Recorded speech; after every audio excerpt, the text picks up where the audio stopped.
हरे कृष्ण। ओम ज्ञानतिमिरान्धस्य ज्ञानाञ्जनशलाकया चक्षुरुन्मीलितं येन तस्मै श्रीगुरवे नमः। Hare Krishna. The children, their heart is very soft. That's why their face and everything is also very soft. And as we grow older and older, our heart becomes very hard.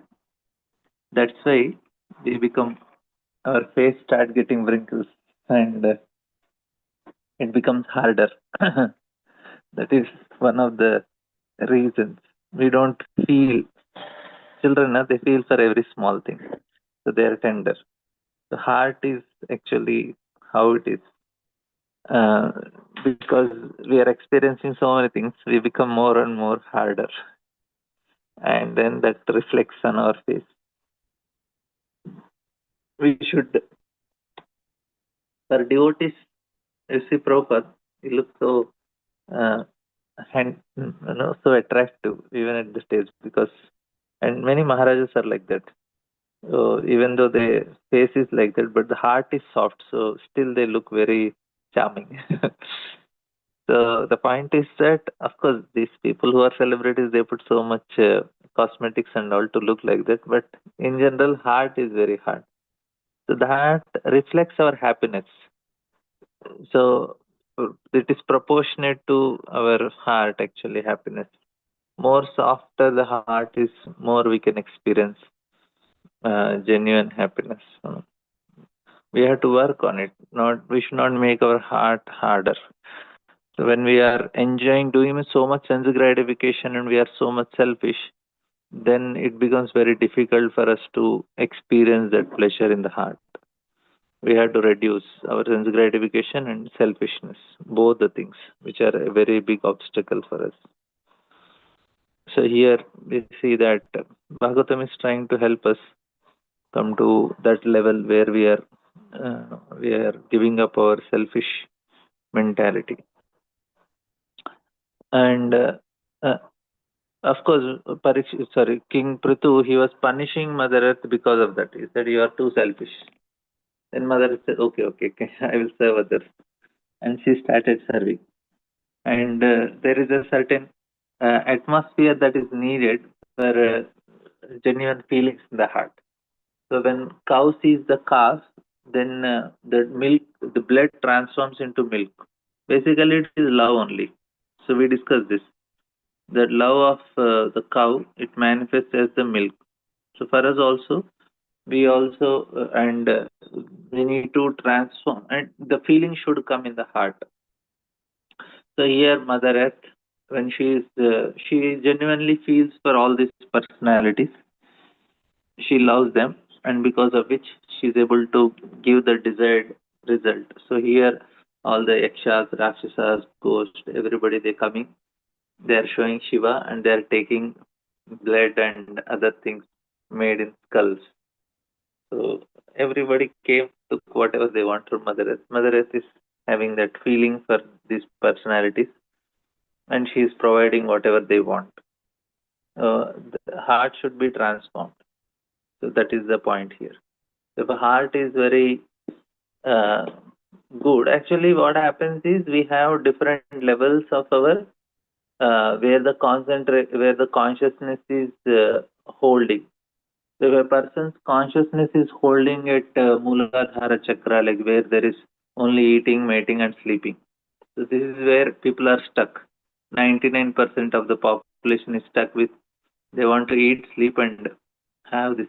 And then next level, the Swadhisthana chakra is where they are doing sense enjoyment, movies, all Instagram reels, shorts, all the social media. Na? This is stuck at very very low part. It is below the navel only.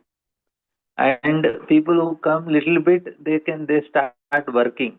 They start working hard and trying to achieve something. That is actually at Manipura chakra level. That is at the level of navel only, behind the navel. So they work very hard, achieve something, and then they go below down. They want to do sense gratification, eating, mating, and sleeping. So genuinely, very few people are going to the level of heart. Heart is not satisfied for the people. That is the reason we see that most of the people are unhappy, and why there is so much problems in the relationship is heart is not getting satisfied because people are so much selfish. Heart gets satisfied, anahata chakra, is when we start genuinely caring for others, becoming selfless, and you start like no, I see sometimes mothers in the train. Yesterday I was coming in the metro, and a small child is there, and she is like we have this in the train we have this rod, no, in between, like to hold. uh, there will be in between the seats they put some steel rods so that people can hold it and stand. So one small child was there. The child was going and holding it and rotating around, and mother also went and she's also holding the child, and she's also playing with the child. She's also rotating, and she's very blissful. Even mother was also very happy. Now we cannot do it. Why she is able to do it, at least I cannot? Because she is so much connected to the child, and she's so happy, and she's feeling that joy in the heart. So for her, she is least bothered what others are thinking. That is actually very helpful. So much consciousness, self-conscious, is because I am so much thinking of myself. Here, mother is thinking of the child, and she is getting so much attention from the child. Her heart is satisfied. So she is also very blissful. She is least bothered what others are thinking. That is actually needed. Our heart should be satisfied. Like I was talking to one devotee, and when I know her when she was very small, and she got married and she had a daughter also. Then I told, oh, I think before children only life is very happy. After marriage, when the children are not born, you will be very happy. She said, no, children are very happy. uh, because she's getting so much satisfaction in the heart with the help of child. So they now many people have this understanding. Oh, no responsibility. We don't want to have children now. We'll see after a few years. We just want to live like this. But here they are not understanding. Like especially in the corporate world now, people don't want to have children very early. They want to do it little late. They're not understanding. They are just stuck up with a lower level of consciousness at the level of eating, meeting, sleeping, or sense enjoyment, or at the level of work only, career and all. They're not knowing there is something higher heart, and when we sacrifice, when we give, when we care genuinely, we can experience a different level of happiness. So this is not understood only nowadays for people. Their consciousness don't grow. They are just stuck up with that level, and if that is not fulfilled, they become upset. It's all a illusory world, especially when people are with social media and sense gratification. They live at a very illusory level of happiness. They see movies where their emotions are there, but they cannot genuinely practice in their life. They see the emotional scenes and other things in the movies, they get affected by it, but when it comes to their life, they cannot do it. They just live a selfish life. So this is the problem. Here also, Mother Earth was punished by Prutu. At least she threatened to punish her because she is living a selfish life. She says, no, no, no, you should give. And then Mother Earth, she said, okay, my heart will be satisfied, and you can take something from her. So when the heart is satisfied, no, we can start giving. That time we don't need so much from others.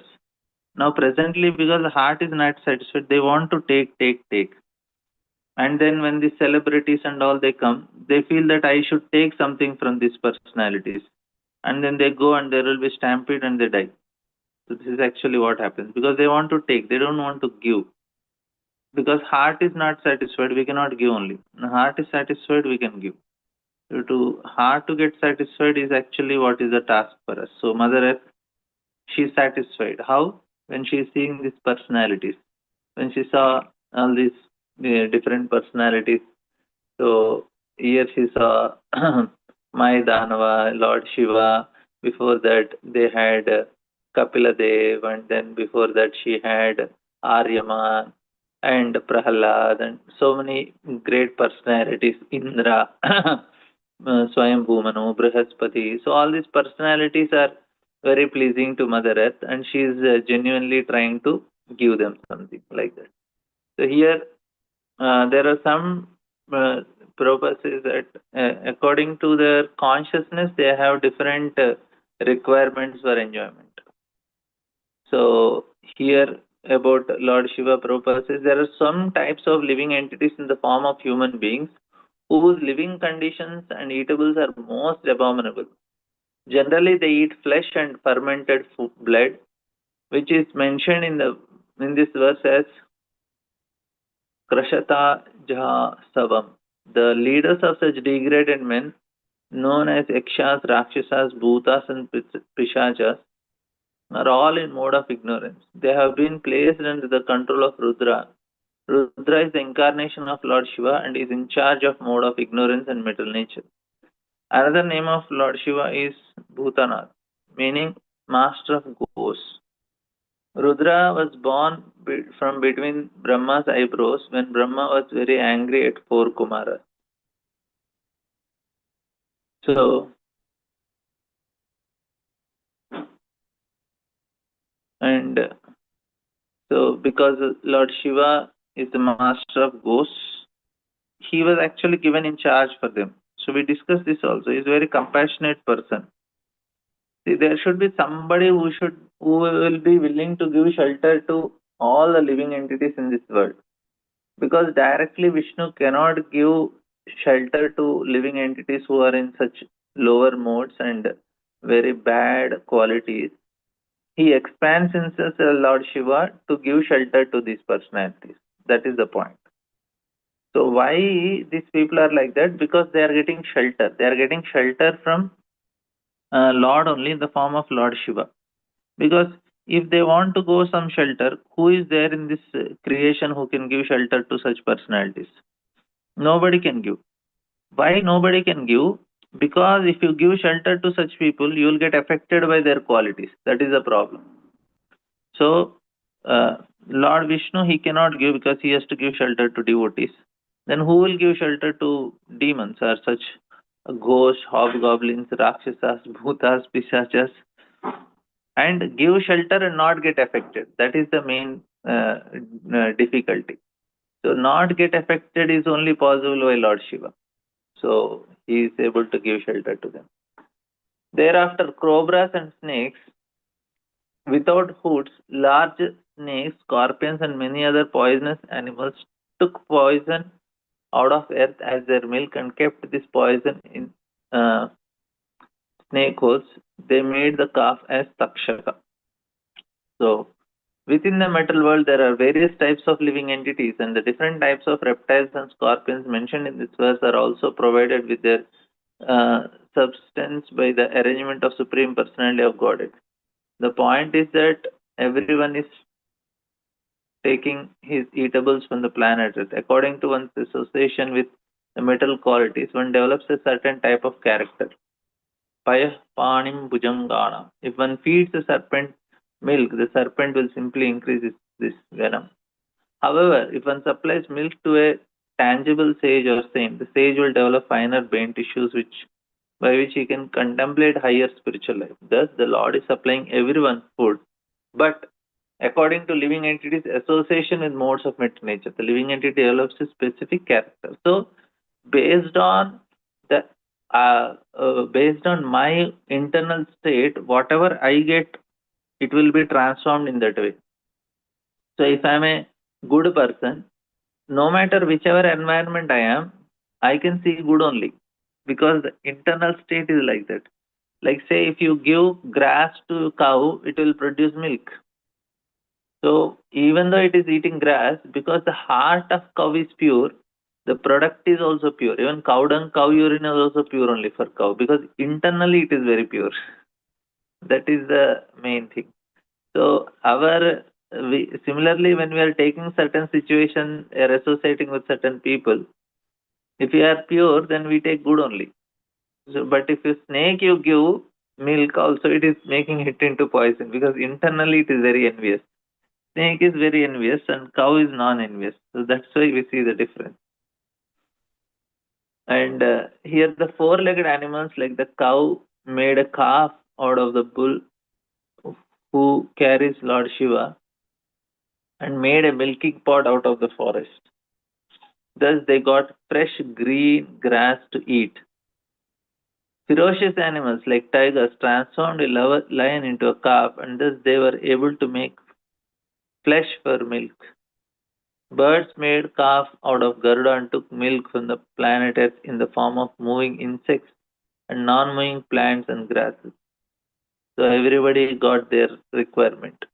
And Prabhupada is writing here that there are many carnivorous birds descended from Garuda, the winged carrier of Lord Vishnu. Indeed, there is a particular type of bird that is very fond of eating monkeys. Eagles are fond of eating goats. And of course, many birds eat only fruits and berries. Therefore, the words karama, charama refers to moving animals and acharama refers to grass, fruits and vegetables as mentioned in this verse. Charama and acharama.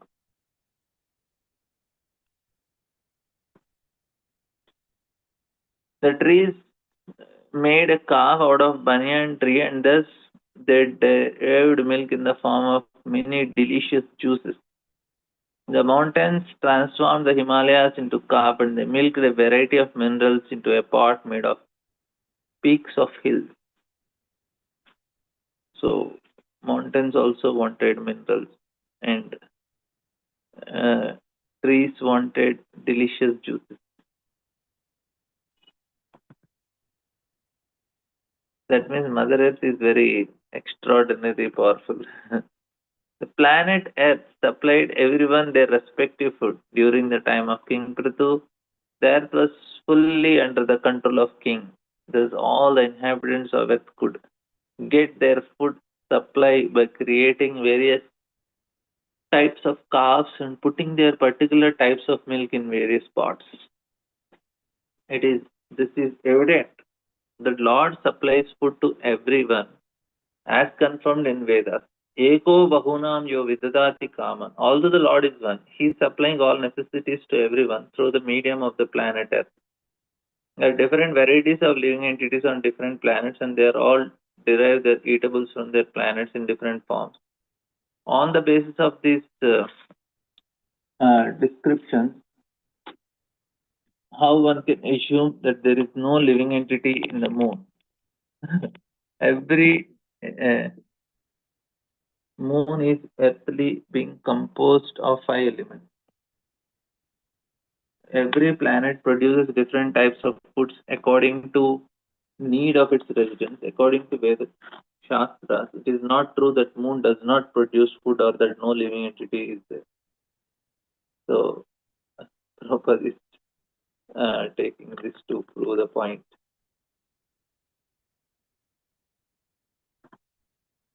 And it says that, my dear Vidura, chief of the Kurus, in this way King Prithu and all others who subsist on food created different types of calves and milk out of their respective eatables. Thus they received their various foodstuffs which are symbolized as milk.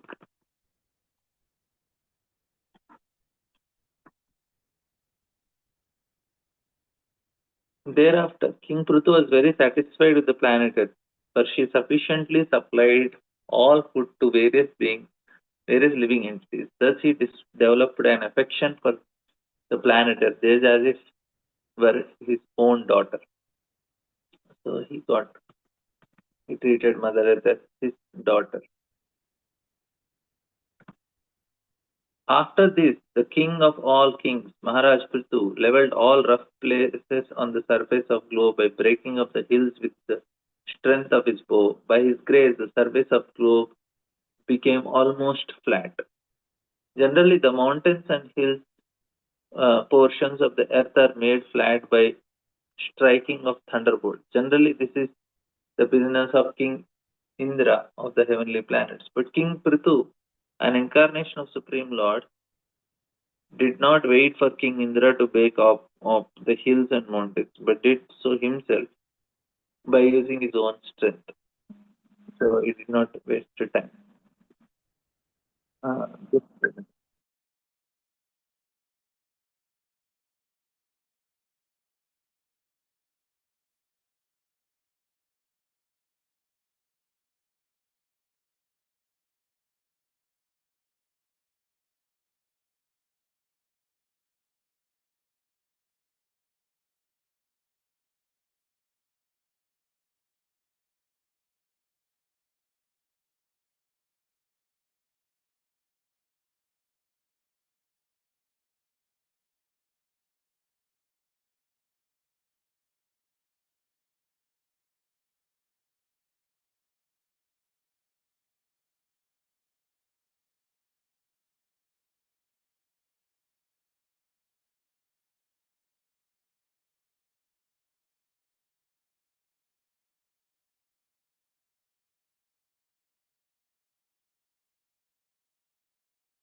Hare Krishna. I'm sorry, there was something in between.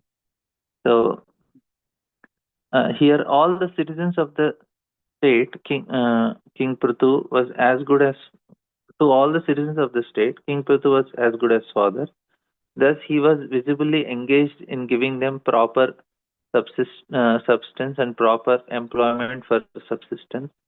After leaving the surface of the globe, he embarked different places for residential quarters in as much as they were desirable. And the next text is,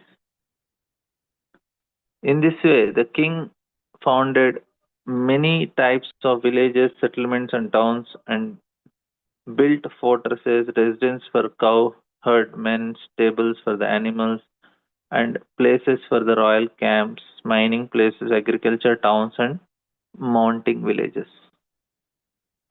So he worked very hard. He didn't just enjoy his opulence. That is the point. Before the region of King Prutu, there was no planned arrangement for different cities, villages, pasturing grounds, etc. Everything was scattered, and everyone constructed his residential quarters according to his own convenience. However, since Prithu plans were made for towns and villages, so he created a proper structure there. Everybody was constructing wherever they want. From this statement, it appears that towns and city planning is not new but has been coming down since time of King Prithu. In India, we can see regular planning methods evident in very old cities. In Bhagavatam, there are many descriptions of such ancient cities. Even 5000 years ago, Lord Krishna's capital, Dwarka, as well planned, and similar other cities, Mathura and Hastinapur, now New Delhi, were also well planned. Thus, the planning of cities and towns is not a modern innovation but was existing in bygone ages. So thus end the Bhaktivedanta purport of fourth canto, 18th chapter of Srimad Bhagavatam, entitled Prithu Maharaj milks the earth planet. So next will be horse sacrifice. So we'll start on Monday. Thank you all very much. Hare Krishna. Any questions, comments? ग्रंथराज Shrimad Bhagavatam की जय। शिल